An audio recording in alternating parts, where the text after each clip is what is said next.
Bruce Kulick är prisad.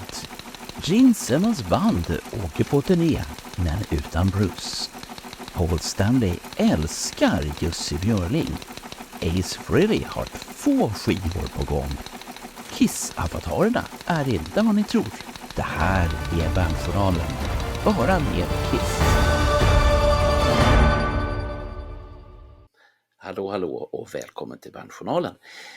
Det är ju ett tag sedan, för att precis som vi lovade förra året så skulle vi få vänta ett helt år innan nästa Bandjournalen kom.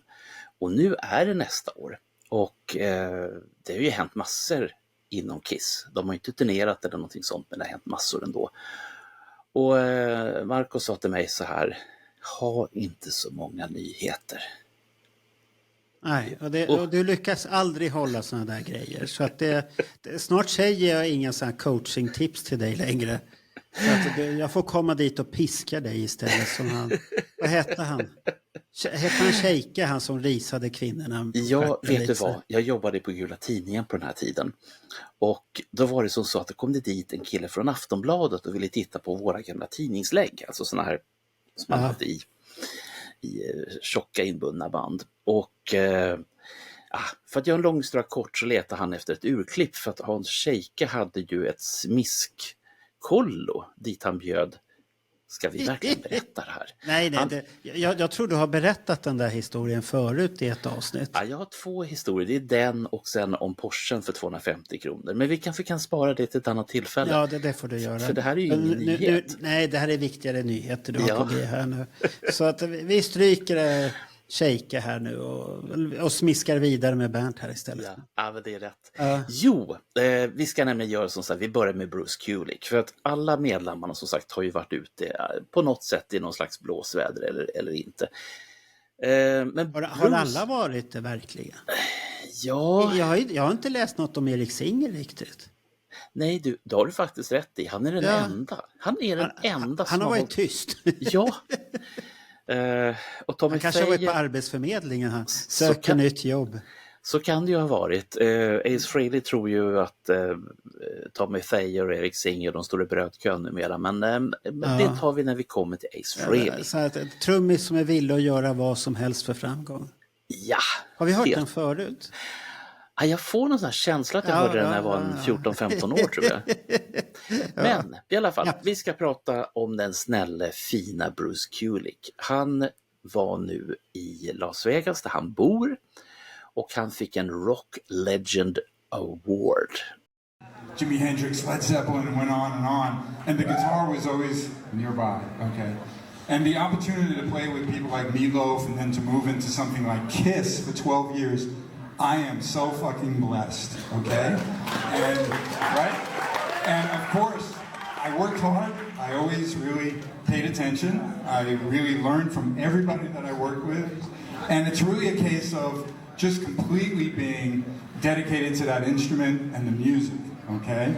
Now, real quick thing before I finish, just I want to thank Sally, of course my beautiful wife Lisa, for all the support. You got to have a good woman in your life. It really helps. And other than that, I just think this is wonderful to bring everybody together here in Las Vegas for this evening. And I have to say, I love music, I love my guitar, and I love you all. Thank you so much.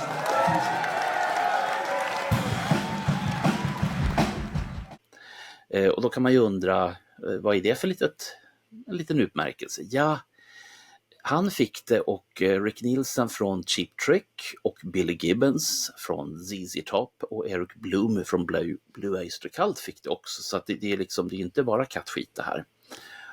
Och så att det finns en snygg utmärkelse och så lite folk som man har träffat. Varför får man det priset? Vad är det? Ja, det har jag inte lyckats reda ut ännu. Men är det bara ett pris att du har spelat gitarr, här har du ett pris? Ja, och länge också. Och länge också, men det finns ju massvis med folk som har spelat gitarr och länge. Ja, hur räknar man? Jag menar, jag provade Eller är det ännu ett sånt här amerikanskt pris där någon vill hitta på ett pris och dela ut? Ja, men tänk på Bruce, han vart ju så glad. Det var inte artisterna jag menar mer åt de här prisutdelarna. Jag känner igen det här att ingen vet vad man får ett pris för, men man gör ett stort spektakel för det Och så sitter det och så tror man att det här är väl någon fin jury som har bedömt det där. Nej, det är det inte. Det är några fåntrattar med silverfoliehatt som sitter där och bestämmer någonting. De här tycker vi idag, för de vill vi ha signerade skivor av. Så att de bjuder vi in här nu. Det känns lite så. Ja, nej, men vi har ju hört nu vad han hade att säga, Bruce. Och det var väl fina grejer i alla fall. Ja, så att det är väl inget att ta. Det känns lite som han håller på att pensionera sig. Hur gammal är han nu egentligen? Han är 70. Han är 70. Ja, men just han fyllde ju nyligen, va? Ja, det är det som är grejen. Men vad allting i grund och botten handlar om, det var att han var med på en podd som heter Shout It Out Loud. Aha. Och den podden orkar jag i vanliga fall inte lyssna på, för det är mycket sådana här dialekter och skrik och bråk och sånt där. Och jag tycker inte de har så himla mycket att säga. Men tydligen så tyckte Bruce Kulick att det här var riktigt schyssta grabbar. Så han ställde upp och var med i drygt en timme, och det kan jag tycka är riktigt skyrre. Det är lite grann som ifall vi skulle ringa till Bruce och säga att du, vill du vara med en timme i Let Me Know? Och han skulle säga jajamän. Då vet ju vi att då har vi ju vårt på det torra den närmaste veckan. Han är duktig. Han är duktig på att svara frågor. Och ja. Har du vettiga grejer så får du ut. Det är ju som när vi hade Alex Bergdahl på andra Kissing Time. Ja. Och vi skulle bestämma vem som ska intervjua honom. Då var det Morgan och jag och Clifford. Vi hade bara en person. Det var Alex Bergdahl. För att vi visste att han hade kunskapen och han är lite rolig också. Ja, det är helt rätt. Men det som är lite tristigt i alla fall, det är att många utav de här tidningarna som finns både på nätet och tryckta, de har ju snott i stort sett allting som Bruce sa ifrån Shout It Out Loud-podden, och de har inte gett Shout It Out Loud någon slags cred, och det kan jag tycka är lite fuligt. För Jaha, de använder inte källa? Nej. Aj då. Ja, vad har vi sagt om det, Marco? Ja, det är inte lätt alltid. Nej. Det kan man ha missat många gånger. Tyvärr.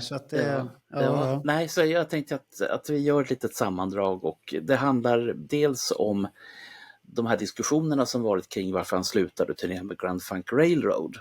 Och då berättade han det att det här är ett beslut som har mognat fram under åren, och sen när pandemin kom så kom han ju på att han fick ju så himla mycket gjort hemma. Och det var då han var kreativ som attan. Ja. Just det. Och det kan vi till exempel, vi har ju Reggae Kiss som vi kan tacka för det. Och det finns andra svenskar som vi också kan tacka för pandemin. Ja. Så att det var en grej som han tänkte på. Och sen var det ju att han hade ju längst att resa till giggen, för att Grand Funk har ju då ingen riktig turné, utan de får spelningar och så åker de dit. Ja. Och Kulick som då bor i Las Vegas, han har ju längst att åka. Men så att det var i somras och i höstas som det här tog fart i alla fall, och bara kände han, nej. Och så fyllde han ju 70, precis som du sa, då tänkte jag bara, men vad ska jag göra med mitt liv? Ska jag göra grejer som är kul, eller ska jag göra grejer för att någon annan tycker att det är kul?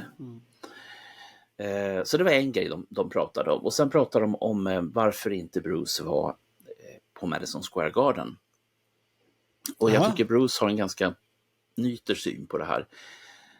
Och han hade räknat ut redan från början, när de här sista konserterna, de här sista 50 annonserades ut, att varken Bruce eller någon annan för detta Kissing skulle vara med. Och sen så hade han även pratat med nu ska vi se, det var Doc McGee som fick frågan av Mike Brunn ifall Bruce Kulick ska vara med. Och då så sa Doc McGee, men Kiss är inget jamband. Ja, okej. Ja. Var det hans svar där? Kiss är inget jamband, okej. Och den intervjun hade ju då Bruce lyssnat på, så då vet jag att han lyssnar på Shout It Out och han lyssnar på Mike Brunn. Det kan vara bra att känna till. Och så att Bruce kommentar var väl egentligen intressant. Och med tanke på också att han har ju medverkat på flera Kiss-cruisar, och han hävdar att han definitivt ingen jamkille, så att det här får väl ni som är Bruce Kulick-fans fundera på. Har Doc McGee rätt eller inte? Han kanske bara kallar det för jam Men han menar någonting annat. Ja, så kan det vara. Ja. Sen pratade Bruce tillbaka nu till Shout It Out-podden, så pratade han om marknadsföringen för Kiss i New York som han var imponerad över, för den var enorm. Men han vart en aning förvånad över att man inte gjorde någonting eller hyllade exempelvis Eric Carr. Det var ju liksom bara tyst. Han tyckte att åtminstone man kanske i slutet på den sista konserten kunde ha gjort någon 5 minuters montage över Kiss karriär eller någonting sånt. Ja, det skulle man ha gjort innan. Ja. Istället för de här fåniga grejerna som var där, Ja. så skulle man ha gjort det innan. Det är det som kunde ha varit lite roligt om man hade bjudit in då gäster som har en Kiss-anknytning och är fans av Kiss, stora fans i USA. Då hade jag förstått det, för det fanns John Five var ju i kulisserna. Han hade kunnat kommit upp där och förklarat vad Kiss har betytt. Och i den stolen då hade man faktiskt kunnat haft Bruce Kulick också. Ja. Och presenterat Eric Carr och haft på storskärmarna där i hallen då Eric Carr. Det hade varit snyggt, men man har inte tänkt i de banorna överhuvudtaget. Så att jag har tänkt på efteråt att man firade nog bara avslutet på det här bandet som har turnerat sen när de varit ihop, Tommy Tey, Erik Singer. Det var det avslutet man firade. Ja, och jag kommer återkomma till det här med avatarerna lite senare. För saker och ting börjar falla på plats nu när det gäller dem. Men i alla fall, nej, Bruce var inte så där jätteförtjust över de här avatarerna som introducerades. För han säger då i Shout It Out att jag fattade ingenting. Nej. Och sen säger han också att nej, han tittar inte på pay-per-view grejen heller. Men bevisligen måste han ha sett konserten. Men hur han har sett den, det framgår inte riktigt. Men han vill inte erkänna att han har betalt för att få se på det. Ja. Sen nämnde han Kiss Army Spain uttryckligen. Okay. De hade nämligen hört av sig till honom och frågade om inte han kunde hänga på deras fest. Ja. Och det var bra med pengar, sa Bruce. Aha. Och först så tänkte han tacka ja. För han tänkte att kanske... Det är den i New York du tänker på då? Ja. Jaha, okej. Det var stort tänkt utav dem. Ja. Nej, men de har ju varit väldigt, väldigt duktiga. De hade ju på tidigare sådana här fester som de har haft med både Singer och Thayer. Ja, för att han har ju kontakter med Erik Singer och Tommy Thayer. Därför har han lätt att bjuda in dem, och de har ju ingenting annat att göra heller. Så att nej, precis. Och pengar tror inte jag att de tackar nej till. Nej. Exakt inte. Ja, i alla fall så att han tänkte att om nu ändå Grand Funk skulle spela någonstans i närheten, så tänkte jag, vad fan, då kan jag ju komma. Men sen tänkte jag en stund till, sa Bruce. Ska jag liksom bara hänga efter Kiss liksom som en sån här jävla Blue Eagle eller någonting sånt. Så att han bara tänkte, nej. Nej. Vad var det? Han var okej. Ja, det var ju också ett sätt att säga det på han har ju baserat sin karriär väldigt mycket på Kiss. Det är det hans stora merit. Ja. Och han har gjort någonting eget av 80-talet, så att jag sitter inte och säger att han bara... om vi jämför han och Vinnie Vincent, så finns det två, att Bruce Kulick gör någonting utav sitt 80-tal. Ja. Och 90-tal som han har varit med. Han gör någonting. Vinnie Vincent gör ingenting av det. Nej. Han vill bara tjäna pengar på det. Och det kommer du säkert ta upp med alla de här konstiga turerna med honom igen nu. Men det är stora skillnader på de två. Den ena ser bara pengar, medan den andra vill bjuda på saker. Visst, han vill tjäna pengar också. Men han bjuder ju på mycket, som de här videorna han gjorde under corona och sånt där. De var riktigt roliga, och han varit bättre och bättre på att klippa dem också. Ja. På vägen, tycker jag. Ja, men det är helt rätt. Men eftersom du ändå har lyft Vinnie från... var du nu hittar honom någonstans. Var du klar med Bruce redan? Nej. Ja, alltså de gjorde en grej tillsammans här om året. De hade ju en liten jam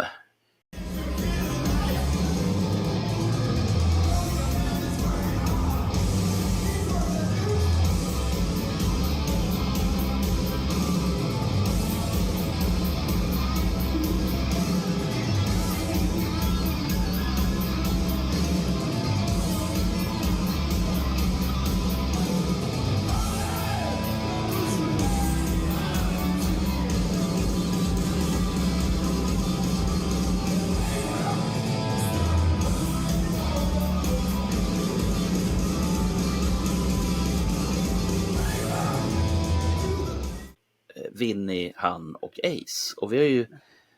Jag trodde liksom det här var färdigpratat, men nej. Och Bruce är så där försynt och trevlig. Han sa som så här, för han fick ju frågan om vad hände egentligen när du och Ace och Vinny stod på scen. Ja, Bruce säger så här, han är inte riktigt säker på att han vill jobba med Vinny igen. Därför att Vinny ändrar på reglerna efter att man har kommit överens om saker och ting. Han är liksom... det är fint sagt, för att han har ju den här fula tendensen och se till att andra arbetar för honom. Ja. Och det är han som bestämmer och det är han som är den stora superhjälten. Och det förstår inte jag hur han riktigt får till. Men det heter väl ego, jag för mig. Ja. Jag tänkte vi går tillbaks till Vinny när vi är klara med Bruce. Ja. För nu fick du mig att tänka på massa otäcka saker. Och jag tycker egentligen väldigt, väldigt bra om Vinny. Men vi tar Bruce först här nu så att vi pratar om alla fina saker. Ja. Då ska vi se. Jo, sen har han en brorsa som heter Bob som är lite död. Och dödsorsaken var en hjärtattack, säger Bruce, för nu vet man.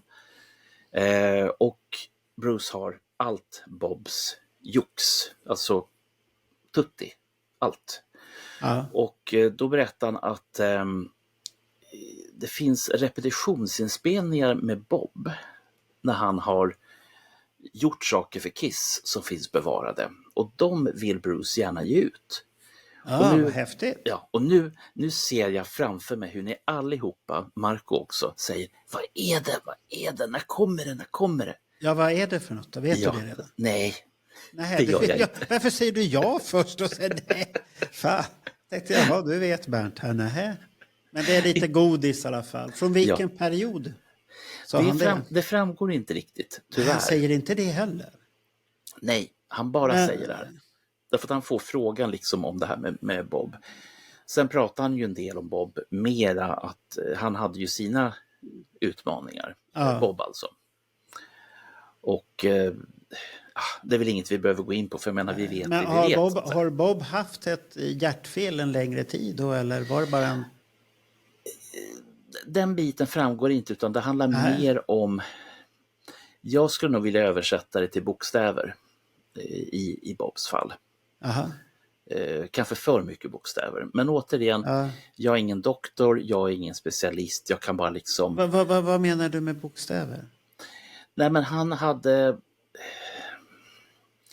Det finns många berättelser ifrån när han har betett sig illa mot andra människor. Jaha, okej. Han hade temperament och det kanske är ett ADHD-grej i sådana fall. Ja, det kan det ju vara.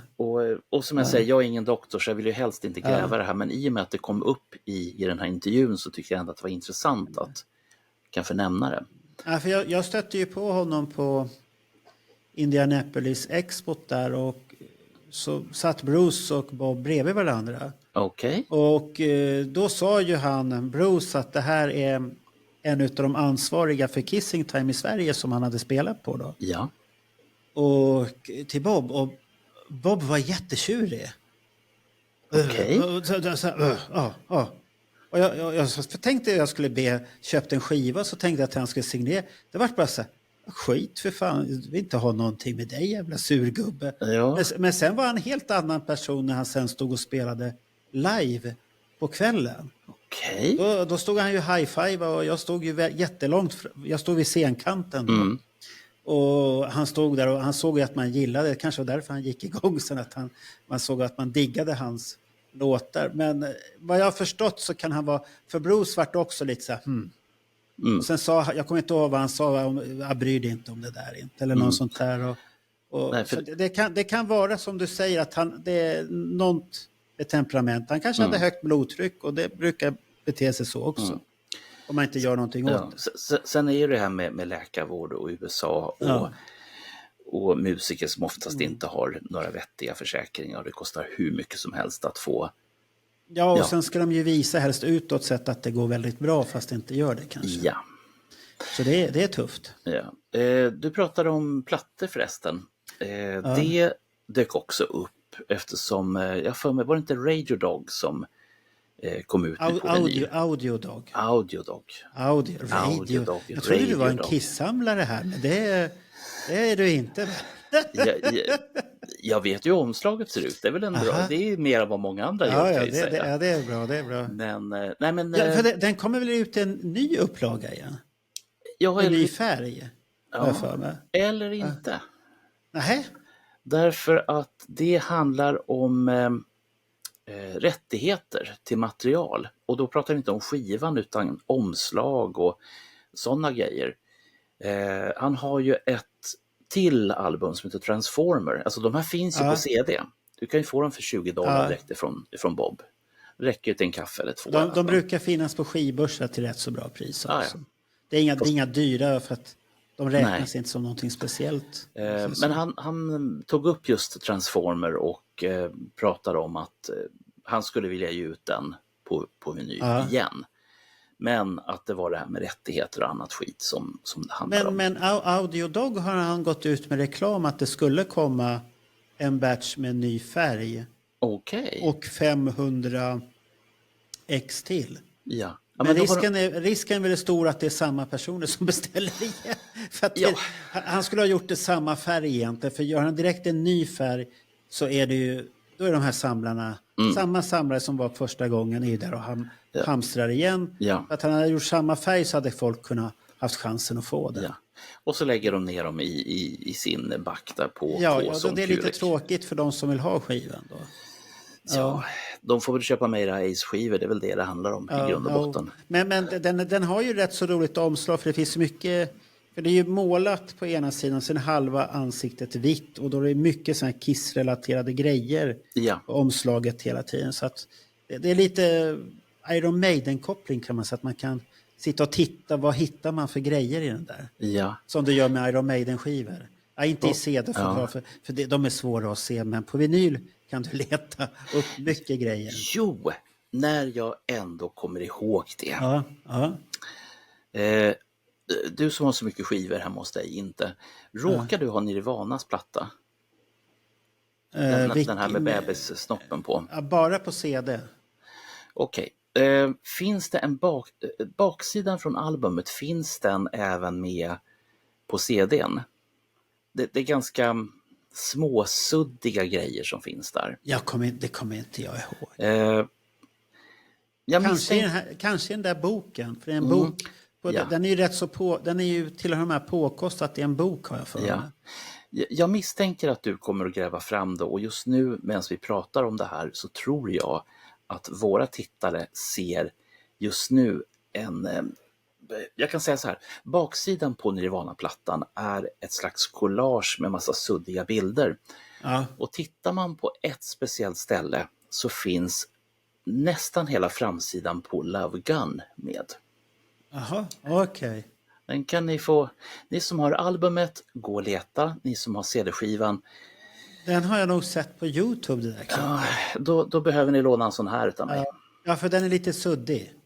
Det är lite suddigt som ligger det där. Och det har jag för mig. Det har jag sett på YouTube. Ja. Så att ni som tycker om att navelskåda, så här har ni något att göra i alla fall. Sen ska vi se, vad hade vi mer för någonting? Jo, sen hade vi en sak till. Och det var det här, det sprids ju fortfarande en massa rykten. Ja. Och jag tycker att istället för att sprida rykten, antingen titta på bandjournalen eller lägg ner tid på att gräva efter källan. För det var flera källor nu som gick ut och sa att Bruce skulle ut och turnera med Gene Simmons. Och Eric Singer skulle ju vara med också. Varför då? Varför skulle de vara ute och turnera? Vem hade bestämt det? Vem har hittat på det? Och det var inte ens sant. Vilka ska Gene Simmons turnera med då? Ja, det tänkte jag att det går vi inte ens in på, för han verkar inte veta själv. För att personerna som har pekats ut som han ska åka ut med har redan andra grejer som de gör samtidigt. Aha, oj. Så att jag vill inte ens in och spekulera i det här alls. Ja, men då kanske det är Eric Singer och Bruce Kulick då? Nej, vet du varför? Och Tommy Teje på bas.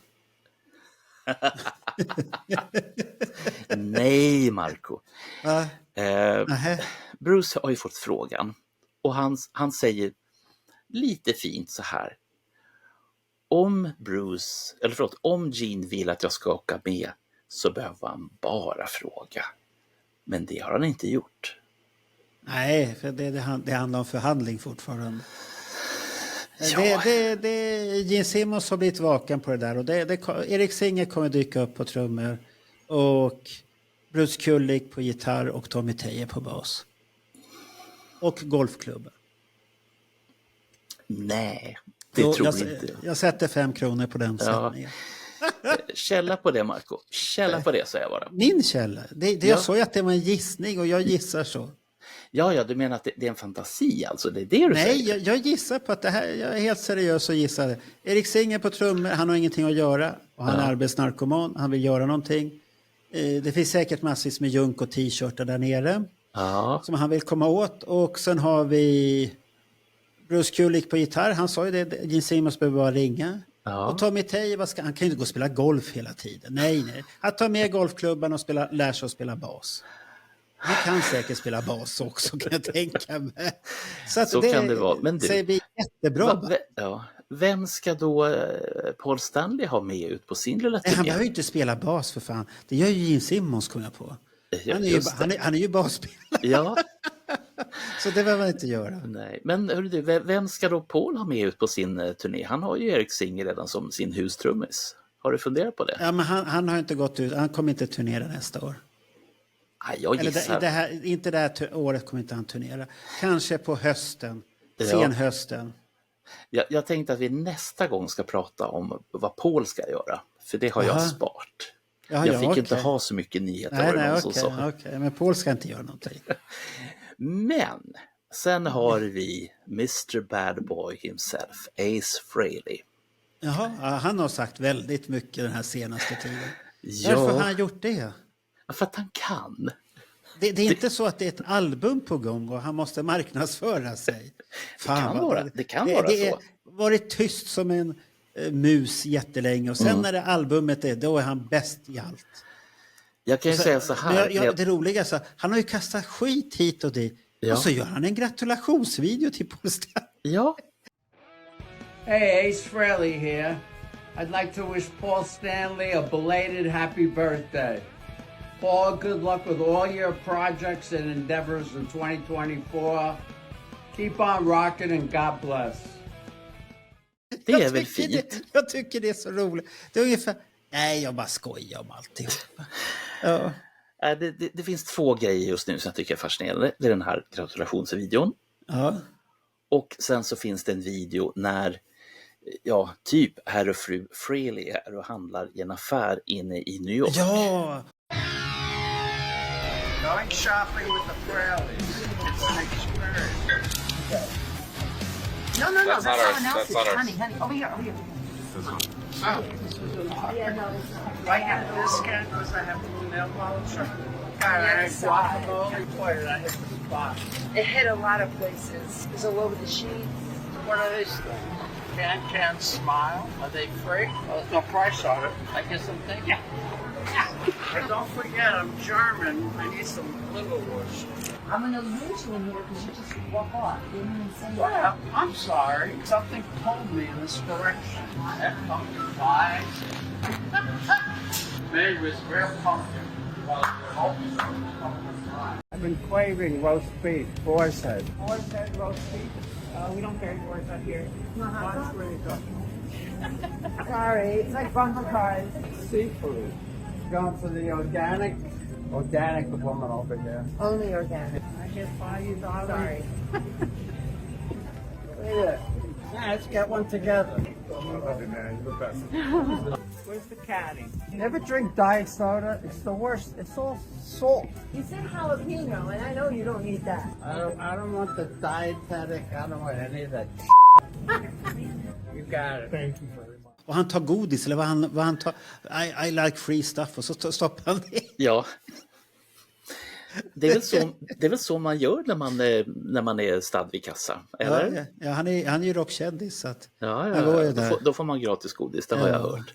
Men Han har ju blivit lite levnadsglad tack vare det här fruntimret i alla fall. Så det är ju något positivt i det. Vad är det? Ni sa att det hette fiancé, var det han kallar det för? För att han är ju fortfarande gift, annars blir det inget bra. Nästa gång förresten kan jag säga, då ska vi prata om Frehley's gamla brudar. Alla brudar. På Bandjournalen alltså? Jaha. Oj. Det borde inte vara ett gräv för Roger, men den här gången så hann jag före. Aha, okej. Hörde du det Roger? Han före dig och så kommer Roger säga nej, det där har jag redan listan på. Okay. I alla fall. Men vad har Ace mer gjort då? Ace Frehley har ju också varit på en entimmesintervju. Men han har varit på en radiostation i New Jersey som heter WDHA. Och den här finns på YouTube för er som är lite pyssliga och fiffliga, ni hittar den snart. Den är på ungefär en timme. Och det är Ace, det är hans producent, eller medproducent Steve Brown från bandet Trickster.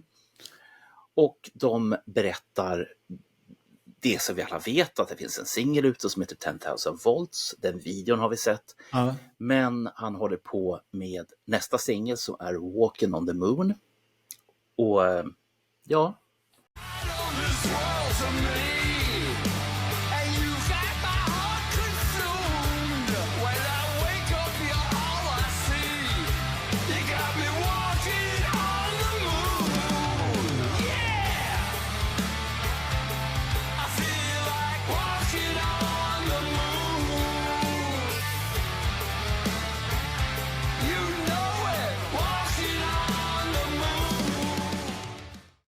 Den håller han på att spela in just nu. Han har ju rymddräkt på sig, såg jag. Ja. Så gamla NASA-dräkterna som de inte behöver längre. Så då går han omkring med en sån där. Men då var det någon som skrev, jag har en också en sån.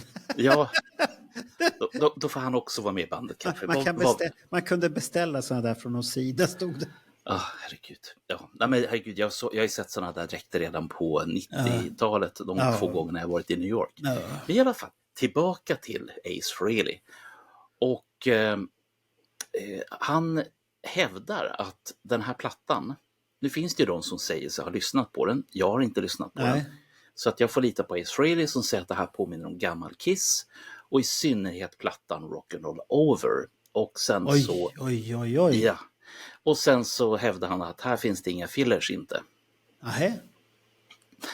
Det låter stödigt.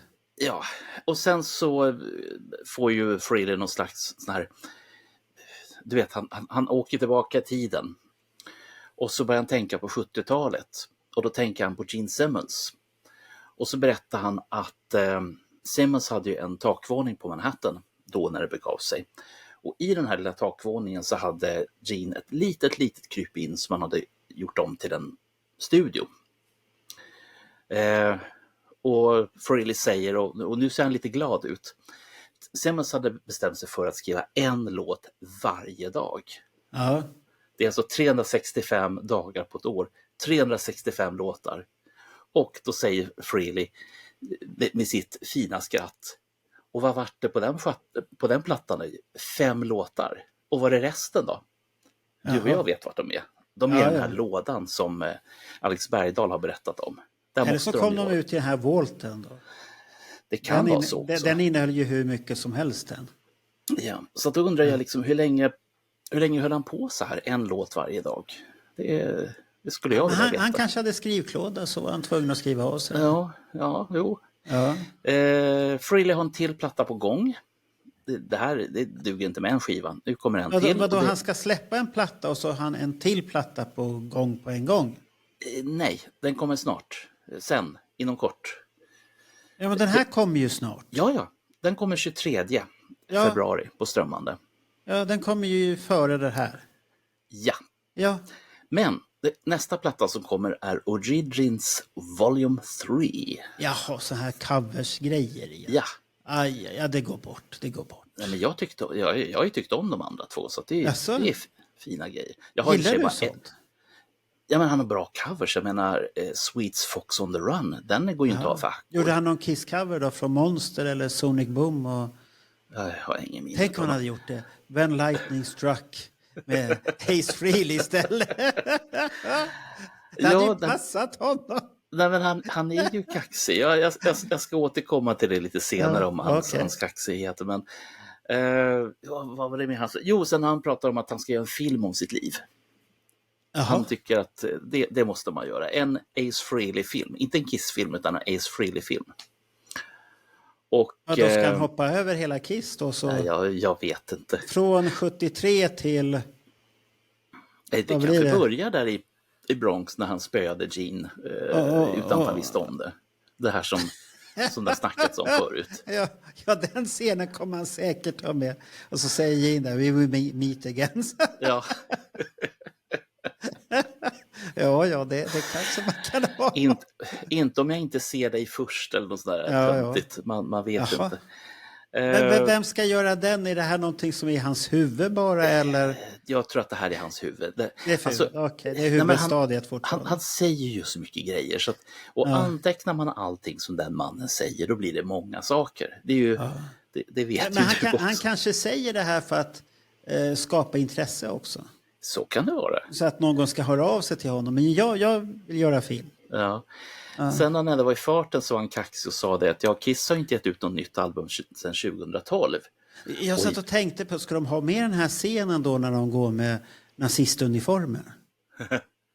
I Europa där. Båda två. Och så skriker de till Gene eller de skrämde upp någon, Auschwitz eller sånt där. Alltså, det skulle jag vilja se i filmen. Det kan väl bli spännande. Nej, det vill inte jag se. Nej. Har du ingen humor? Det var ju bara humor. Nej, det var ingen humor. Okej. I alla fall. Så han var jättenoga med att säga att Kiss har inte gett ut ett nytt album sedan 2012. Säger han, jag har gett ut 6 album sedan 2012. Var den enda riktiga Kiss-skivan var den från 99 som Kiss gjorde då? Du menar den med Sonic Boom? Nej. Den kom inte 99. Det är ju en 2010 det. Jag vet. Men varenda gång som jag får chansen att säga Sonic Boom. Det är ju den här Psycho Circus. Ja, jag vet det. Men då hade han en låt med Into the Void och det är därför den är bra då. Ja. Men hur ofta får du chansen att säga Sonic Boom på en podd? Ja, det har vi sagt rätt så mycket här nu på senaste tiden. Jag kan säga det en gång till. Vill du höra? Nej. Sonic Boom. Okej. I alla fall. Frehley, han berättade också att han sätter igång och börjar turnera. Jag tror vi har en lista uppe som man kan se nu. Men det är bara i USA. Ja, för att han kommer ju inte så länge. Nej. Alltså, nu har jag sagt det här några gånger. Jag är lite stolt över att jag hade listat ut det här alldeles själv. Och folk sa bara, nej men du snackar så mycket skit. Ja. Och det var att han kom inte till Europa för att han inte hade något pass. Och han hade inget pass därför att de släpper inte ut honom. För att han hade för stora skatteskulder. De är rädda för att han inte kommer tillbaka igen. Därför får han inget pass. Men vi kan ju säga här lite kort och gott att i nästa podd då Rogers det här vad hette hans nu då? Hans smörgåsbord som inte är smörgåsbord längre för att ingen vet vad det är. Inside My Head. Ja. Så där. Hette det så? Ja, det kanske det gjorde. Ja, i alla fall i ditt huvud så heter den så. Så att jag köper det. Och då kommer han prata om Ace-ekonomi. För Frehley själv? Ja, det kommer du väl ihåg det pratet vi hade där att vi var förvånade att det var så många konkurser i hans liv. Ja. Alltså personliga konkurser. Ja. Så det är lite häftigt. Och jag vet ju inte hur amerikanska personliga konkurser funkar. För att i Sverige om du går i personlig konkurs så jag menar det är typ skitsamma. Eftersom de som vill ha pengar av det, de kan fortsätta i alla fall i all evighet. Utan det enda som du kan, som det blir bra, det är ju ifall du går igenom en skuldsanering. Det är enda gången som det blir bra. Ja, men då hamnar du ju lite utanför ett tag då. Ja, men jag vet inte hur det funkar i USA. Jag vet bara hur det funkar här i Sverige. Och det är I USA är det kanske att du blir bara barskrapad och inte har någonting. Och sen får du börja bygga upp alltihopa igen. Ja. Och de här skuldindrivarna skriver bort det bara då. Ja. Skriver av det. Det är ju en förlust egentligen. Så för företag och allt det här, då är det bara en förlust. Det är samma i Sverige. Är det någon som inte betalar så blir det ju till... Det är som jag själv har några inkassoärenden innan man kommer på dem. Och tyvärr lär man ju sig det här när det kommer en person och beställer lite för mycket ofta. Så att vi gör ju alltid kreditkontroller och sånt här på personer som vill ha faktura. Men det blir ju, jag har ju nu, och det roliga är att det är inga stora summor. Det är en person kanske har en totalskuld på 1500 till oss, men det kommer ta evighet att få in det. Ja. Men han ligger, det beror ju på säkert att han har massvis med andra skulder också. Precis. Det här är ju liksom bara mitt i högen. Ja, det är bara en i högen, men de ligger där och de skrivs ju inte av. Men sen kommer det ju hopplösa fall där man får besked att det finns ingenting, det är skuldsanering och allt det här. Och då är det bara att göra en kundförlust på det. Ja, det blir en avskrivning om man säger så. Vill du höra lite grann om Gene Simmons istället för om skuldsanering? Ja, han gör ju inte mycket. Nej, han har gjort 2 saker. Sen han hade den här lilla festen precis efter... Nej, de var ju på studiebesök. Det var väl ingen fest. De fick ju betala dyrt och så fick de sjunga in lite och alltihopa. Kom lite roliga. Vi har ju haft med dem där. Precis. Och sen så delas det ut böcker också till Gene Simmons. Ella var ju där. Hon från Ella Ahola från Finland. Ella & Company. Finnish Ella. Ja, hon var där. Ella. Hon filmar lite försynt bakom har jag sett där. Och sen var det väl... Det var någon svensk där också. Definitivt, eftersom han... lämnade boken där. Ja. Vem det var, det vet jag inte, men det vet andra säkert. Och jag vet inte om Marco Syrjala var... Han var på utvändigt stället var han. Jag vet inte om han var där inne också. Okej. För jag har inte sett han på några klipp. Jag vet att han stod utanför.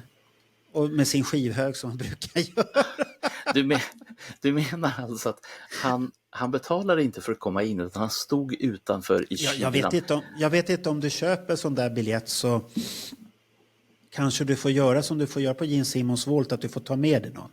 Ja, alltså och då kan man ju komma överens att man delar eller så blir man bjuden. Jag har varit bjuden utan Niklas att komma med på Volten. Då. Det var fint av honom. Han frågade mig, ville jag?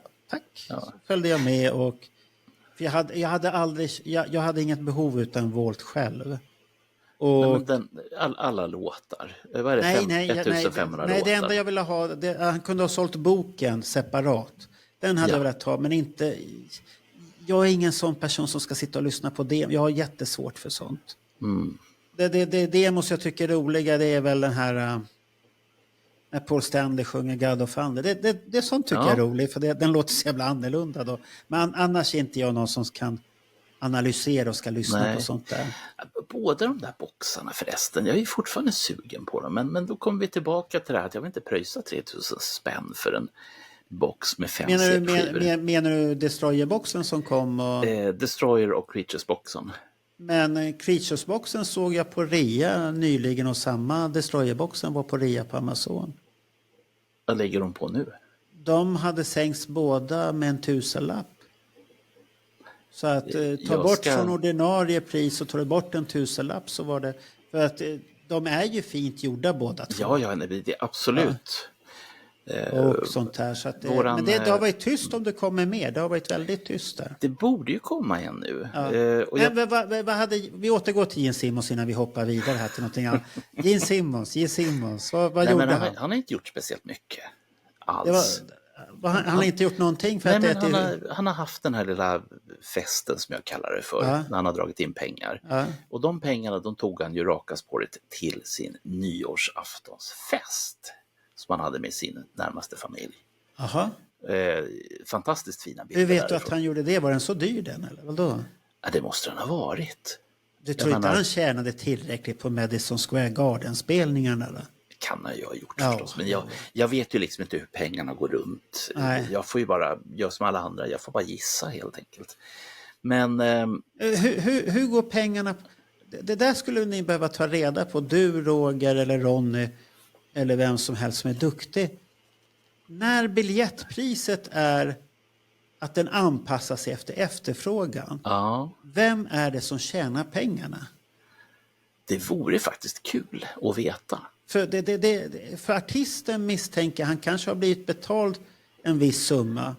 Är det bolaget som bokar de som drar in en extra vinst eller får bandet en del av kakan? Det undrar jag på det här sättet. Är det bara åkeri från de här produktbolagen i sådana fall? Ja. Bokningsbolagen. För vi har ju inte den här progressiva skalan i Sverige. Nej, och det är jag glad för. Fy fan. Den var inte rolig. Nej. Direkt när man ska slå till så stod det bara, nej, biljetten borta. Så jag hade kunnat det vara i New York, men de försvann ju hela tiden. Och då, när de inte försvann, då var den på 15 000. Då tyckte de att nu kan Marco köpa biljett. Jag såg den för 5-6 tusen. Jag har ju varit inne och tittat. Herregud, fast då hade jag ju suttit där nere på golvet förstås. Det hade jag gjort bredvid. Jag satt och tittade där. Då hade jag varit rätt så nära Sebastian Bach faktiskt. Jag tänkte just på... Det kanske hade varit en häftig upplevelse. Ja, och sen då när Magnus Fredriksson bara kommer och sliter åt... Nej, jag hade sagt det där passet gäller inte, kasta ut honom. Hade jag sagt, det där är Europapass. Nej, ja, herregud. Jo, förstår du, Gene Simmons. Ja, 5:e gången vi försöker nu. Ja, han har gjort 2 saker sen sist. Eller 3 då. Han har firat nyår, för det gjorde han inte på förra Bandjournalen. Och han tillsammans med Paul Stanley funderade på att lämna det som kallas för X, det vill säga gamla Twitter. För han var ganska trött både på Musk och sättet som saker och ting funkar på. Ja, det kan jag hålla med. Ja. Det är för mycket men nu kan han ju inte hålla sig. Så han är ju tillbaka. Och anledningen till varför han är tillbaka, det var för att han ville sätta the record straight angående att Gene Simmons Little Band is back. Jag vet inte om det ska heta Gene Simmons Little Band eller inte, men så att de har nu en konsert som är bokad. Ja, men hur kan han skriva att Gene Simmons Little Band är tillbaka när han för ett tag sedan inte vet vilka han ska spela med? Ja. Det kanske är det Big Band som är tillbaka eller något sånt där, det vet vi ju inte. Nej, och det är det här som är så spännande. Och jag undrar fortfarande, vilka ska han åka med? Ja. Det får vi se. Jag har sagt mina kandidater där. Ja. Men Tommy Teje blir på en gitarr. För jag glömde ju bort att Gene Simmons själv spelar bas. Ja, men det var dumt, hur kunde jag glömma kan han bort spela det? ukulele då? Nej, men det behövs ju 2 gitarrer. 2 gitarrer med Kiss-låtar behövs alltid. En och en som ska sola så här lite häftigt. För det som är intressant är ju att allt det här började med en brasiliansk journalist som är en sån här som ibland har han tur när han gissar. Ibland har han otur. Och han hade gått ut på sin X och berättat om ett antal band som skulle spela på en musikfestival som heter Breeze Music Fest i Sao Paulo. Och ett av de banden som han snöt i näsan var ju då Gene Simmons. Fast då heter det Band. Ja. Och det var ingen som liksom gick ut, utan jag är en... Ja, det är han du är sur på. Jag är en sån här bitter människa, så jag skrev till honom, vad har du för källa på det här? Aha. Och då backade han. Han backade det lilla livet. Han visste att nu är det Bandjournalen på det här. Så att nu är det bäst jag är tyst. Nu är Bandjournalen på det. Ja, men jag har lärt mig det att så fort som det är frågan om Brasilien. Han har 1000 lyssnare, det bästa jag lyssnar på. Ja, precis. Just det. 1000 lyssnare, Marco. När ska du berätta det här för våra 1000 lyssnare? Det är ju jättemånga som tittar och lyssnar blandat. Alltså nu vart det uppspel. Titta, du byter ju ämnen hela tiden. Du är inte igång i Bandjournalen ännu, fast det först. Vi har spelat in massvis med poddar, men när det var Bandjournalen så har det spårat ur direkt här. Ja, det är ett diskussionsprogram också. Ja. Så, vill du prata om Breeze Music Fest eller vill du prata om våra rekord som vi har slagit? Nej, rekord finns det ingenting om vi pratar. Vi kan prata, men den där musikfesten är väl den är ju så långt borta så det är ju ingenting för oss. Nej, det är ju Brasilien, 26 Eller ska april. du åka dit? Till Brasilien, är du inte riktigt navlad? Nej, jag ska inte åka dit. Varför inte det då? Det är varmt som fan. Och så... Nej, dra inte ur det där ur mig. Det är men inte när det är snyggt. sommar här uppe så är det lite svalare där nere. Ta fram någon sån här... Ja, men tänk på kvinnorna där, Bernt. Oj. Ja. Ja. Nej, tack. Nej. Hur som helst i alla fall. Okay. Och du är en smart människa, det vet jag. Ja. Ta nu och fundera på det här. Det här är alltså den 26 april 2024. Det är det enda datumet som finns. Och det är Brasilien. Hur tänker Gene Simmons rådgivare här? Är det här det enda han kommer göra? Eller kommer han att bygga en turné runt det här datumet? Det intresserar mig jättemycket. Vi får se. Ja. Och var det inte du? Ja, Gröna Lund har alltid öppet. Det finns hur många slottar. Men det kan ju bli att han kanske spelar på Cirkus. Ja, men då blir ju Björn Ulvaeus glad, för det är hans cirkus. Ja. Cirkus, vad finns det mer för arena i Stockholm som inte är så stor? Ja. Men du... Ja, Mosebacke. Ja. Nej, nu drog ju Gröna väldigt mycket folk faktiskt. Det kan ju bero på priset också, att det inte var så riktigt så dyrt. Kommer du ihåg hur många det var 2018 på Simmons? Nej, men det var många. Det var mycket folk i alla fall. Here we go! Shout it out loud!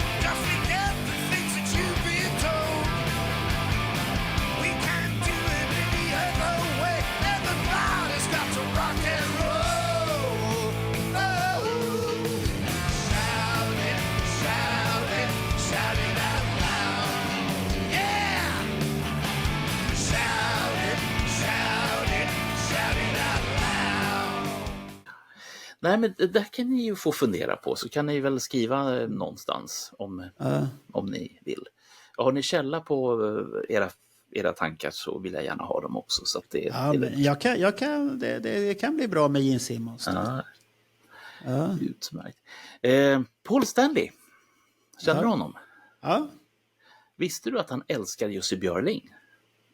Nej, men jag kan tänka mig det. Ja. Han har vi vet alla vem Jussi Björling är.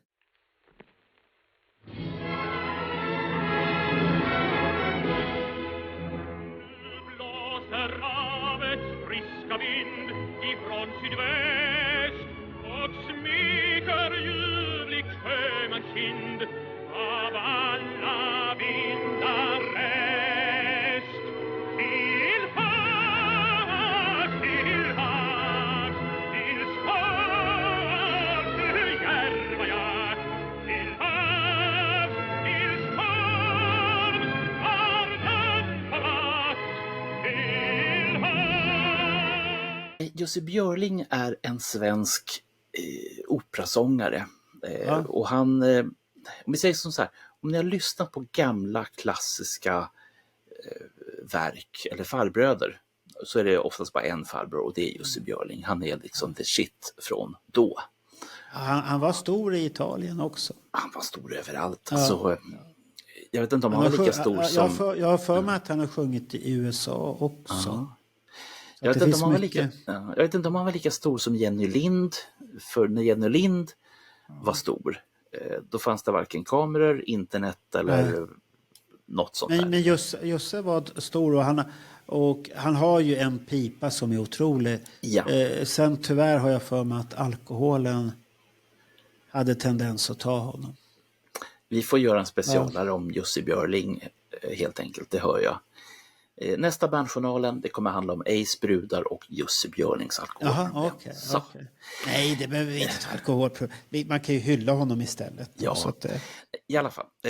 Paul berättade i en intervju, för han har ju som sagt varit och uttalat sig på flera ställen om allt möjligt. Och nästa gång ska vi även prata om Paul Stanleys tavlor som han ska börja sälja nästa månad. Men det tar vi nästa gång. I alla fall. Varför ska du prata om Hötorgskonsten för? Ja, men det är för att han tjänar pengar på det. Och för att det är nyhet. Ja, det kan ju vara intressant, för det finns ju inga som säljer tavlor på Hötorget längre. Så att det kan ju vara lite spännande att höra. Vad hände med Hötorgskonsten då? Paul Stanley säljer den som han har gjort. Förlåt, okay. Det har inte jag sagt. Fy. Okay. I alla fall, i de här intervjuerna så handlar det väldigt mycket om Paul Stanleys minnen från förr. Och i det här fallet så berättar han om hans pappa. För pappa tyckte tydligen om Jussi Björling, så han släpade hem massa skivor med Jussi. Och när man fick lyssna på klassisk musik i det Eisenska hemmet så var det oftast Jussi. Och det finns ett stycke som heter, och nu får ni ju skriva ner det här eller lyssna noga, Nessun Dorma. Ja, den är klassisk med honom. Ja, där är det tuta i pipan ska ni veta. Och Björling har gjort flera insjungningar på den här, men ut och leta på YouTube så hittar ni, om ni inte redan har hört det. Och har ni hört det så kan ni lyssna, kan ni backa lite grann här. Sen berättade Paul även att Beethoven och Verdi och Puccini, det var bra skit. Alltså, har han lämnat hårdrocken helt och hållet här nu? Ja, det måste han ha gjort. Men det intressanta är ju att sen går det ju bara någon vecka eller två, så går en kille som heter Tony Orlando ut och berättar att han ska ha en Paul Stanley special. Tony Orlando, för er som är riktigt, riktigt gamla Kiss-fantaster, han hade ett gäng som hette Tony Orlando and Dawn, och han hade en världshit med Tie a yellow ribbon round the old oak tree. Da da da da. Ja, där kan ni klippa bort sen. Hur som helst i alla fall. Vad var det där för låt egentligen? Ska jag hämta skivan? Nej, du ska inte hämta skivan. Jag får YouTubea upp den där och lägga. Och då kommer den rätta här. Då. Det där måste vi höra. Vad var det för någonting? I'm coming home, I've done my time. Now I've got to know what is and isn't mine. If you receive my letter telling you I'd soon be free, then you'll know just what to do if you still want me. If you still want me. Whoa, tie a yellow ribbon around the old oak tree. It's been 3 long years. Do you still want me? If I don't see a ribbon around the old oak tree, I'll stay on the bus, forget about us, put the blame on me. If I don't see a yellow ribbon around. Du sjunger en snutt till för säkerhets skull där. Tie a yellow ribbon around the old oak tree. Jag känner igen någonting här. Okay. Det är en sån här... Han, vad heter det, stora låtskrivaren? Det är någon i alla fall. I Amerika finns det några så här stora låtskrivare som har skrivit de flesta låtarna. Ja. Och det var inte Max Martin på den tiden kan jag säga. Nej, nu är det Max Martin som håller på att dondera där borta. I alla fall, då hade de gått ut, framförallt hade Tony Orlando och även en del Kiss-fans hade gått ut och berättat att nu kommer det vara en lång specialare med bara Paul Stanley. Och jag tänkte, klart jag vill höra en 2 timmars special. Jaha, det är den här som du kritiserade så mycket. Nu kommer jag på vad det var. Ja. Ben tyckte inte om programmet. Nej.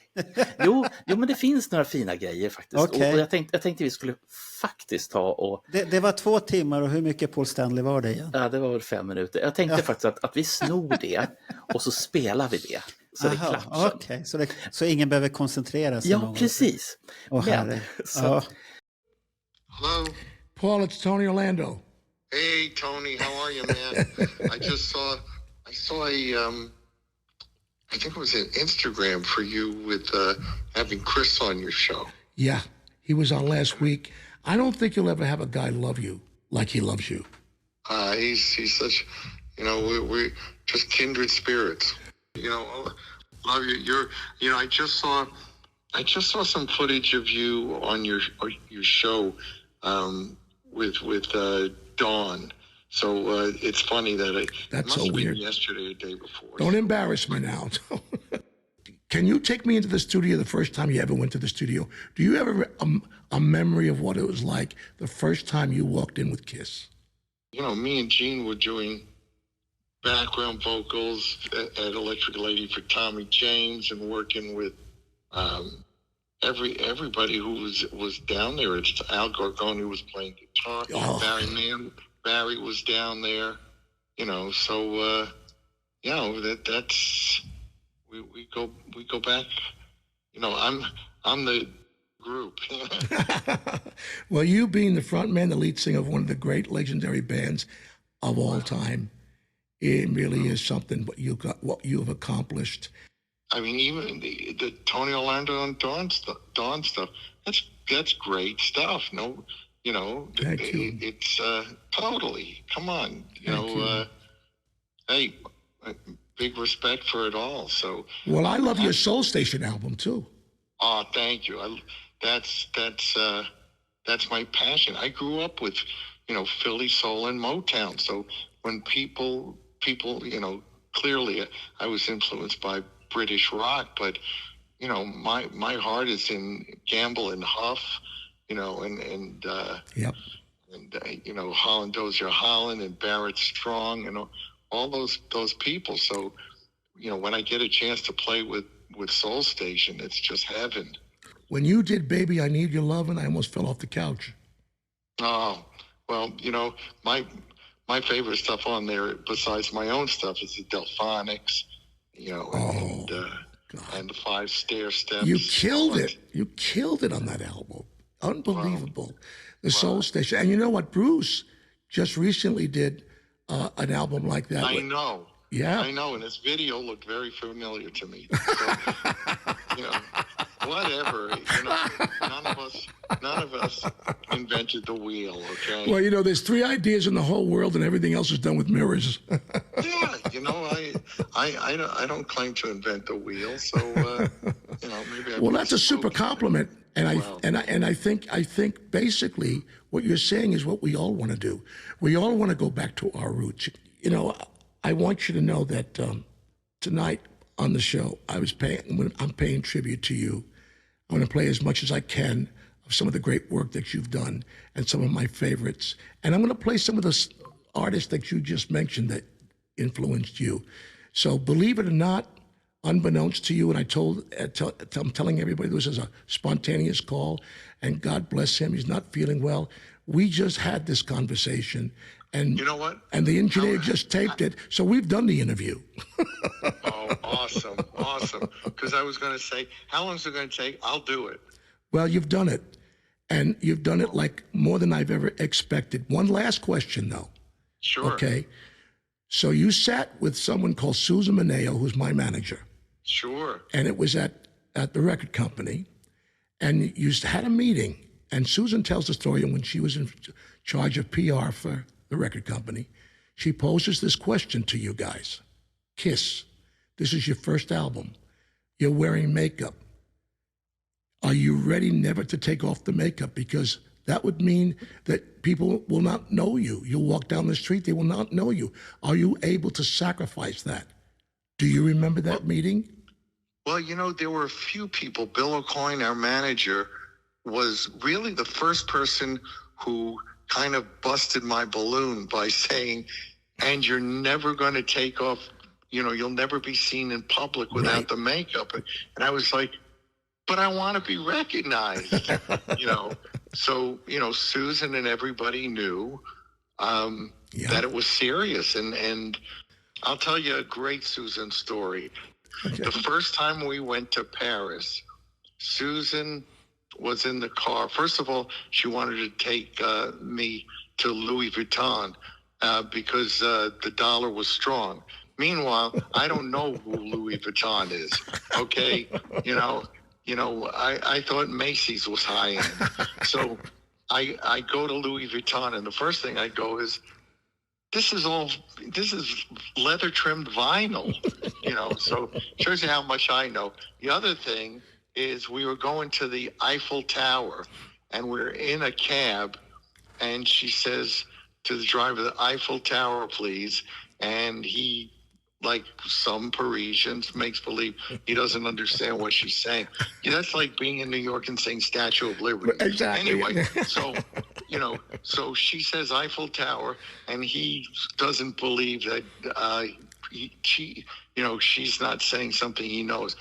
Susan plays the ugly American, but it's the funniest thing because she doesn't realize. She says to the driver, I would like to go to the Eiffel Tower, and it's like Susan speaking with a French accent isn't going to make it, isn't going to make him understand you. A French accent with a little touch of Brooklyn. Yeah, I would like to go to, and it was, oh, come on, Susan. That doesn't work. So there's my Susan Mineo story. Susan, the diva Mineo, who without a question of doubt would be the one to bring you to Louis Vuitton to this day. But she always brags about her days with Kiss and how she was there from day one. I'm so glad that you shared that story. She's going to be happy to hear that tonight. But listen. Yeah, Brooklyn Dreams, that's... Yeah, Brooklyn Dreams, yep. Yeah, it's all family, isn't it? It comes down to that. Oh, man, it's all family. We're blessed. Yeah. Bless you. No, we're actually blessed because we've been a part of music evolving, and that's the beauty of it is where we remember it being, you can't forget about Cole Porter, you can't forget about Irving Berlin, but that gave way to the Brill Building, and the Brill Building gave way to the Beatles, and, on and on. You're magic. You and Kiss and that star over your eye will be embedded into every fan, every music fan. Thank you for all the incredible music that you kissed the world with. Thank you for all of the incredible lead vocals that you performed on. Thank you for doing and recognizing those great artists with Soul Station. Thank you for remembering something I did when I was 16 years old. Thank you for being Paul Stanley. Talk about angels, there's two of them on the planet. This one happens to be the co-lead singer and songwriter for a great legendary band called Kiss. Thank you, Paul. Blessings and hugs and kisses to you and your family. Thank you, buddy. Get well soon. I love you. Thank you, man. Good night. Så att egentligen så man pratar om två grejer. Dels så pratar man om Tony Orlandos fascination för Stanleys Soul Station som han tycker är skitbra. Och då vart ju Stanley lite glad i ögat. Ja. Men det finaste utav alltsammans, det handlar om en liten reseskildring från 1976 i Paris. Då Kiss var där, som vi alla minns.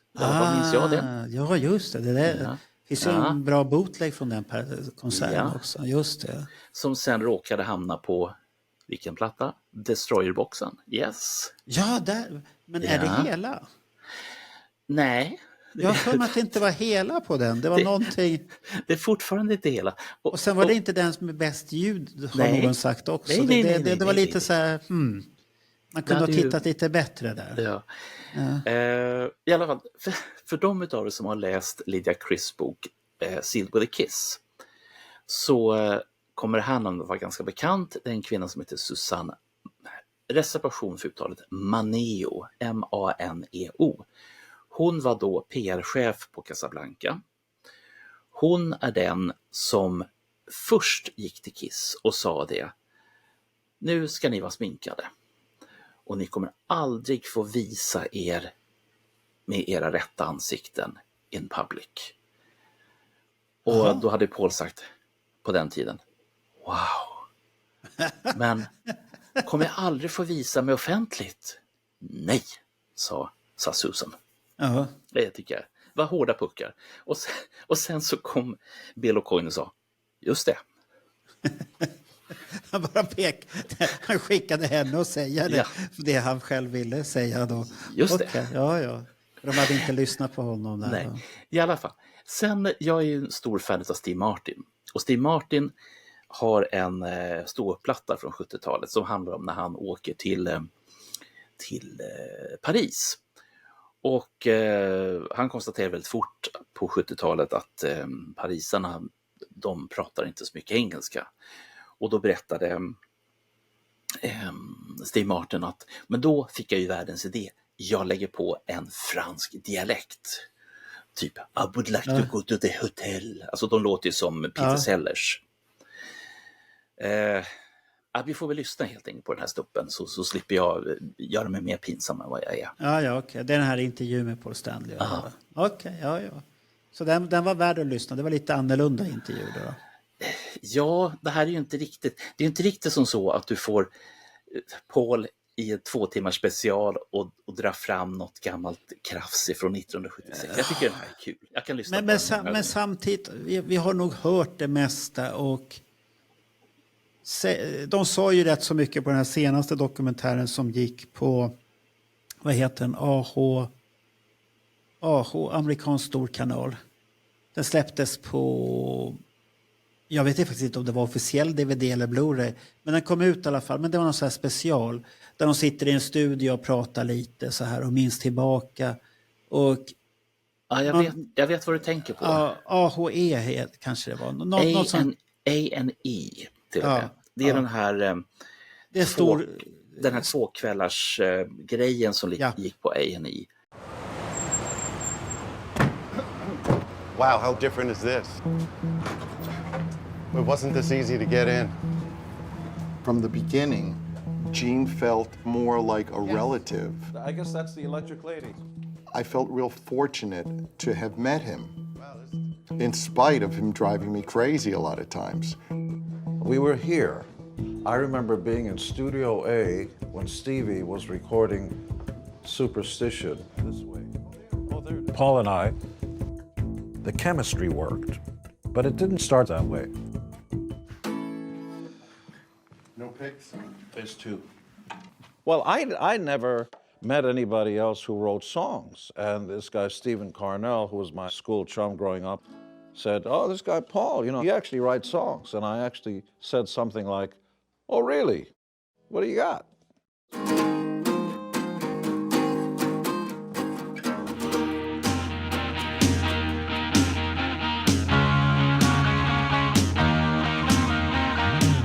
I picked up a guitar and I played him Sunday Driver.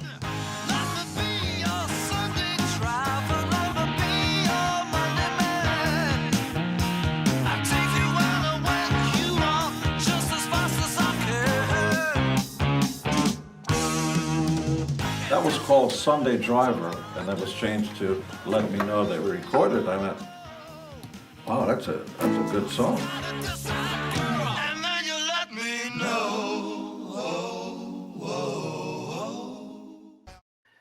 Riktigt bra faktiskt. Ja. Om man får klippa bort all reklam som fanns med i den där. Jag har en icke-reklam. Men det som är bra med den tycker jag är att de är rätt så jordnära tycker jag och trevliga mot varandra i tonen också. Där. Ja. Det är lite harmoni och samtidigt så är den här väl inspelad mitt under End of the Road-turnén när de vet att det ska vara på väg mot slutet. Jag kommer ihåg, kom det här ut? Det kom ut 2022. Ja. Men kom den ut på våren eller hösten? Det kommer jag inte ihåg. Men det var väldigt det här avslappnade och Paul vet att det är på väg slut. Det känns ju att han vill att det ska ta slut också. Så där kan jag... Och det måste ju finnas annat de kan berätta om sina liv också som kan vara intressant tycker jag. För Paul har ju haft mycket grejer i sitt liv som har stört honom och det kan vara, för det blir ju på samtidigt som man berättar sådana saker så blir det ju att man förstår vissa andra saker i hans liv då. Ja. Mycket enklare. Det är inte att man behöver bara matas med kiss. Nej. Det finns annat också. Men det handlar ju om att han måste ju känna att han kan lita på sina fans och då hoppas jag att han faktiskt har fans som bryr sig och inte bara är... För många gånger sådana där intervjuer där de är sig själva och bara pratar så här lite. Det var ju som jag såg här nu senast. Vad var det här? Jag gillar inte programmet egentligen. Det är hon, vad heter hon, Renés brygga. Men hon hade Gunde Svan där. Och okej. Han säger rent ut att han är en känslomänniska. Ja. Det har varit värre när han varit pappa. När han fick barn. Då kommer tårar stup i kvarten. Ja. Det gjorde det där också. Och han har ju en häftig sida, om man säger så. Han har ju en fruktansvärd tävlingssida. Alltså den är grym, den tävlingssidan. Och samtidigt så är han den här ödmjuka och omtänksamma personen som är. Det tycker jag är fascinerande att du får se båda och inte bara höra om historierna på skidspåret och sånt här. För det har du hört. Och vi kan det mesta om turnéer och det de inte själva kan berätta, det får Alex och Carl och de här som rotar, Roger som oftast kommer mer sanning fram där. För de säger ju så mycket konstigheter ibland som inte stämmer. Ja, och ibland så skärper de till sig och så kommer de ihåg. Ja, så kommer de ihåg saker. Och det enda jag reflekterade med den här dokumentären de hade gjort är att kom de verkligen ihåg så mycket eller har någon suttit och putsat upp deras minne? Ja, nej men det här känner jag igen ifrån en intervju som jag tror att jag har citerat ifrån i förra bandjournalen eller om det är någon av våra andra poddar. Och det är en intervju som Ken Sharp har gjort med Gene Simmons. Ja, den pratade vi om och den är inte rolig. När det blir det här att någon har stoppat ord i munnen på dem. Och, eller inte. För att är det inte det, då är det ju precis som du brukar säga, den här historien på Dalhalla med att men jag skrev ju Nothing to Lose, jag kan sjunga den. Ja, men där kom det ju bara spontant. Vad är problemet? Jag kan sjunga den. Och det tyckte jag var härligt utav Gene att han säger, och så bestämmer de att spela den och det får vi tacka dem som satt och skrek det där. Att vi fick något roligt där i alla fall. Och då slapp vi ju Christine 60. Ja, de där har jag hört till Plastic. Det var jätteroligt första gången de spelade, men inte i flera år. Usch. Nej. Jag är superless på Plastic Cast. Ändå gillar jag låten, men nej. Och så låtsas de att, Plastic Caster. Ja, nu chockar vi publiken. Ja. och alla har ju redan sett flera soundchecks. De som står där. Är det den igen? Den har vi aldrig hört förut. Vilken överraskning. Så det är svårt det där. Ja, herrejävlar. Men vi återkommer säkert till Paul Stanley. Det är ju inte helt det gör du säkert. Framförallt nästa gång, då ska vi prata om hans tavlor. Vad ska det komma till nu för läskigt? Då? Kiss-avatarer. Ja, men de har vi väl tjatat färdigt. Vad är det nu då? Grejen är, det är det här som är så jävla underbart. Återigen, jag vet inte vilken podd vi har pratat om det. Och det är att jag var utav den uppfattningen att när de hängde på de här avatarerna så vart det en sån här, fan, kan ABBA så kan vi. Vi har en månad över här nu. Vi besöker det här stället som gör de här avatarinspelningarna. Och så gör vi något bara. Okej. Och det gjorde de. Och sen så fick de ihop den här lilla minitrailen. Och det som slog helt fel. Ja, men jag har två underbara citat. Ett från Paul Stanley och ett från Tommy Thayer. Som liksom min tes verkar stämma. Paul sa nämligen som så här: eftersom vi på Garden-showerna ville ge folk en liten glimt av de saker eller en av de saker som kommer. Men avatarerna är verkligen i sin linda. Det är långt ifrån där som vi kommer att hamna i termer av utseende och syfte. Syftet i slutändan är inte att vi ska ersättas av flygande avatarer. Det är bara ett annat sätt att diversifiera vad Kiss är. Ja, men det var ju snyggt. Ja, med andra ord var inte en susning. Men det där är ju, om jag skulle säga så här till Paul, det där är ju en del av Kiss. Ja. Det är faktiskt fantasi-Kiss och sen kan det finnas en annan del av Kiss också. Ja. Sen har vi Tommy Thayer som är lite mer så här what the fuck. Han sa så här: det kommer ta lite tid att få bilden där vi vill att den ska vara. Alltså visionen dit. Men precis, de vill. Och det låter ju fortfarande om att det kommer säkert bli ett ABBA-avatarer så småningom. Men de är inte där ännu. Thayer fortsätter i alla fall. Jag har inte riktigt tänkt på vad det här betyder i stora hela. Det kan ni suga på den i. Nej, för att han har inte fått vara med i de här heliga mötena. Nej, han har troligen bara blivit ivägsläpad. Ja, han blir bara tillkallad när han ska prestera någonting. Ja. Men med att tekniken utvecklas så snabbt som den gör så råder ingen tvekan om att det här är riktningen som mycket underhållning går mot. Ja. Nej, inte i stora hela. Det är väl de som är slutat och fallit av pinn som kan gå. Vi har ju stora artister som skulle kunna bli så här, men då måste nog tekniken utvecklas ännu mer, att den kan kolla på filmer, till exempel Tina Turner. Där har du ju en legend. Ja. Du har ju Elvis, Beatles. Och tekniken är väl inte ännu där, för det måste verkligen vara person fortfarande som rör på sig och känner in det. Men när någonting kan börja läsa av. Ja.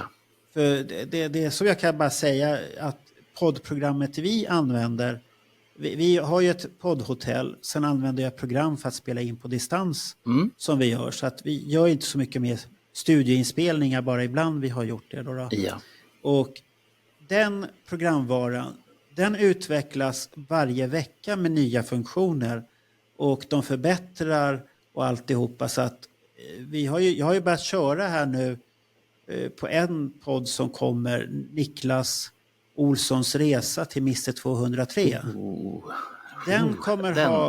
Den kommer ha svensk text. Ja. Men för att göra det lite roligare så har jag lagt till engelsk text, tysk text och spansk text. För jag tänkte att det är ju ändå vår president och presidenten måste göra sig hörd. Nu har man inte kunnat gå och lägga in så att han pratar tysk eller spansk eller vi pratar. För det vågar inte jag, för jag vet inte vad vi skulle säga. Jag kan säga så här, tips från coachen. Det finns en viss partiledare vars namn jag inte tänker nämna. Han har gjort det. Ja. Då kan vi göra det på våran L-president. Ja, men det är ju rätt så häftigt egentligen att man kan göra det. Men då måste du fortfarande ha någon. Och när det gäller text så tänkte jag så här. Jag tutar och kör och testar. Så att det går att göra, så att utvecklas ett sånt här program. Vad utvecklas inte det? Och om kanske 5 år så räcker det att den analyserar till exempel Tina Turner eller Kiss 75. Så att vi får de här riktiga skutten på Gene Simmons och Paul Stanley. Och att de helt enkelt har möjlighet att läsa av gamla konserter. Ja. Och då alla som har varit negativa, då blir det rusning. Då kan Bernt börja räkna avatar-turnéer. Ja, så att vi får låta tekniken, och de har ju sagt, vad var det, 2024, 2025? 2027 tror jag till och med, va? Var det 2020? Så långt fram i tiden? Herregud. Okej. Ja, då hinner det hända mycket. Ja, tålamod. Ja, tålamod, ja. Jag tänker, för nu när du rabblade artister och sånt där. Ja. Det finns ju en annan sorts artist som man nog skulle kunna ha gjort avatarer utav. Ja. Och det finns ju en person som inte är speciellt förtjust i att turnera. Den här personen har turnerat en enda gång. Och det var 1979. Har inte stått på en scen och gjort konserter efter det.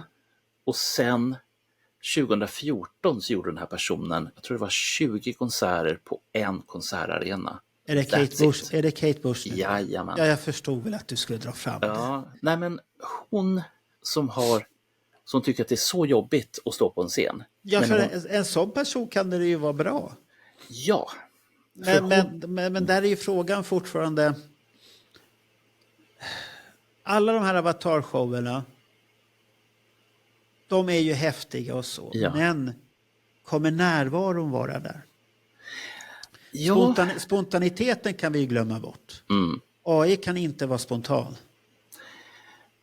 Ja, jo, inte ännu. Men ett exempel. Den dagen AI blir spontan, då skiter vi på oss. Jag har en sista grej kvar. Ja, vad är det? En till Stanley. Evan Stanley. Ja, men vad är det? Han tillhör inte Kiss-nyheter. Eller vill du att han ska vara Kiss-nyheter? Ja, jag har ju försökt då. Hur många generationer tillbaka, eller uppåt eller neråt, du ska gå med Kiss-nyheter? Ja, men det vet vi inte. Men det är lite Kiss-relaterat på sätt och vis. Grejen var att han fick feeling en kväll. och körde live på Instagram. Ja. Och jag som inte brukar hänga på sociala medier just nu nästan alls, förlåt alla som inte har fått svar på vad ni nu har frågat mig om. Och då drar han igång och han sitter i, det ser ut som ett sånt där sunkigt pojkrum, men det är det säkert inte. Det är säkert avatarer det också. Och han sitter där och drar lite låtar och sånt där. Och överhuvudtaget, han är väldigt trevlig, väldigt rar. Ställer man frågor om hans band Amber Wild eller om honom så får man svar. Och så finns det ju såna här, och då blir jag så trött på folk. Vad gör pappa för någonting? Var du hemma hos pappa och åt middag? Kan du köra några kisslåtar? Och så där håller det på. Jag bara tänker, men skärp er. Och även ha någon slags filter i sig. Så fort som man hör ordet pappa eller kiss, då hör han ingenting. Och det tycker jag är jävligt snyggt av honom. Men var det ingen som kunde bara fråga, så har du någon personlig favorit utav alla låtar din pappa har gjort? Den är ju lite så här lite allmän. Ja. Någon stil du gillar pappa har gjort. Ja. Det är upp till honom att välja då. Nej, men han fick ju frågor. Kan du spela några kisslåtar? Och då så vaknade han ur den här och sa att jag kan flera kisslåtar. Nej, jag kommer inte köra dem. Det här är mina låtar. Lyssna på dem. Ja. Och jag tycker att det var ett snyggt sätt att hantera det på, och jag tycker att det var taskigt utav dem som var där. Men det är ju ofta det visar. De var ju inte där för att lära känna honom. De ville ju liksom, det här är Paul Stanleys ena son liksom. Nej, jag tycker inte det är snyggt. Skrev du något till honom då? Jag skrev faktiskt, det gjorde jag. Aha, jag skrev så här: hej, Sweden is calling. What do you think about Gotland? Frågetecken. Aha, okej. Och han svarade, det är jättefint, jag kommer att komma tillbaka. Så att här fick du ett skop, Marco. Aha, okej. Han kommer skrev tillbaka. Du så här, Sweden is calling. Var det så här melodifestivalsyndrom du var i? La Suède tout se prend. Ja, okej. Ja, där ser jag direkt vad Sweden is calling. Jaha, var det sista nyheten där då? Nej, det finns mer på honom. Nu i februari, då kommer Amber Wild att spela varje tisdag på ett ställe som, nu ska jag försöka uttala det här noga för jag hade själv inte lärt mig vad det hette. The Sayers Club, som ligger i Hollywood. Aha. Det är fri entré, de spelar varje tisdag. Så är du i Hollywood så ska du gå dit varje tisdag? Och ni får googla adressen, det är 1465. Jag tror du skulle säga att han skulle vara där varje tisdag på Gotland. Ja, nej men... Det hade varit häftigt. Jag är fortfarande nyfiken på Gotland och spelar han in låtar, har han bara kompisar? Ja, men jag blir lite nyfiken på sånt där istället. Men, nej, men jag har inte så himla mycket mer, utan som sagt, jag säger som jag har sagt, vi ska prata om Ace gamla brudar, Pauls gamla tavlor nästa gång. Är det någon sån här specialare på Bandjournalen då? Eller? Nej. Du kommer spränga in det i vanliga nyheter. Ja. Det kommer vara en nyhet dessutom. Ja, okej. Ja, där ser jag. Jo, jag tänkte att vi kan ju göra bara lite reklam här förresten för en sak. För Gene Simmons kanske? Nej, det kom ett Facebook-evenemang. Nämen, vad har du fått för någonting? Det kom ett evenemang att det ska vi se här. Om det ska vara Kiss på Pub Anchor 9/2 och 10/2. Nämen. Och det är den nu eller? Ja, 9 februari till 11 februari så ska de tänker men det 9/10 så är det någonting, och det står lite snålt vad det är. Evenemang av Dressed to Thrill är det. Kiss tributband och David Frenberg. Men det är ju Mr. Reggae ju. Kommer Reggae Kiss till Stockholm? Men Kiss coverbandet där. Ja, men det måste vi gå på. Men då... Jag säger bara det. Kommer Reggae Paul? Jag står först i kön. Då ska du ta kontakt med honom? Har du några backstage-pass till bandet? Ska jag ringa till hans finanskonsulent då och säga tja, läget? Nej, men det var ju han. Jag kände igen namnet. Men det måste vi gå och titta på. Absolut. Ja. Det är 2 kvällar, 9 och 10. Så att Vi gör reklam för det, för jag tycker det är en rolig grej. Ja. Och då gör man alltid reklam. Så att gå ut och titta.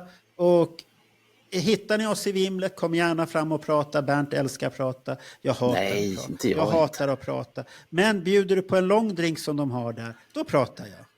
En San Francisco. Det bara inte jag har 20 stycken framför långdrinkar framför mig. Då kommer jag inte hem. Då får du ligga i. Var ligger Anchor Pub någonstans? Så att folk hittar? Sveavägen. Mitt på Sveavägen. Närhet utav tunnelbana Rådmansgatan. Det är ungefär där som de heter Stockholms... Casablanca videolåg där. Ja, och då är det precis... med dem. Ja. Du går förbi, vill man besöka så kan man besöka på lördagen först den här skibutiken. De har mycket, de har gjort om där också nu. Det är det jag försökte säga. Ja. Och de har mycket konstigheter där inne. Ja. Så att, älskar man konstigheter, alltså vinyler, CD-skivor, VHS-er och sånt här och tidningar med sånt där. Och har man tid att gräva i allt som de har så... Ja, heter man Bernt så har man det.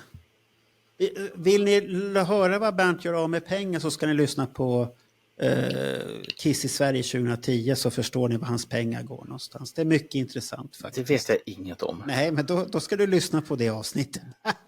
Nu tackar vi här och säger alla tack och bock. Ja. Och så hörs vi snart igen. Ja, det räknar jag iskallt med. Ja. Hej då. Nu är vi igång Bernt. Är vi? Ja, för fan. Ja, men det är vi. Nu är det slut. Adjö.